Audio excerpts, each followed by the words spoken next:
the Senate Intel Committee and its report. Yep. This is the Democrats' favorite thing to point to. Yep. They say there is no scandal here whatsoever, and you need look no further than at Marco Rubio's Senate Intelligence Committee, which they claim verified all the things in that January intelligence community assessment. It's not true. They did not support that, all, like the key conclusions on collusion, et cetera, or Putin wanting to help Trump. But it did generally support what the ICA had found. And one thing all along we've been asking is why? And I've heard different answers from different very smart people. What's your answer to that, John? So I saw this split as I was reporting. You know, I was breaking a lot of the early Russia collusion reversal stories, even before Devin's story 18 report came out. And I continued to be on Fox for a long time. And that kind of every night we'd unravel it on one of the great shows. I met an unusual schism inside the Republican Party.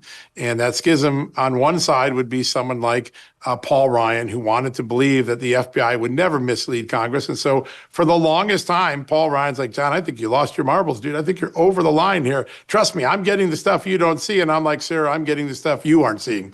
And at some point in the late summer, you could go check this, late summer of 2018, he gave me a statement saying, I was wrong. There is a problem here. We were misled, and I'm pissed. And that was the first pivot moment. The same sort of mindset, which is, they're Republicans who want to believe that the institutions we used to trust in, they could still trust. And so they were believing the briefings they get from an Andy McCabe, a Pete Strzok, and a Bill Priestap inside the FBI. Obviously, those briefings were not nearly as complete as we would later learn. On the other side were the Devin Nunes's, which is, listen, I'm just a common sense guy. None of this makes sense. I know what the FBI tells me in these classified briefings, and it doesn't make sense. And I'm just too curious not to find out the truth.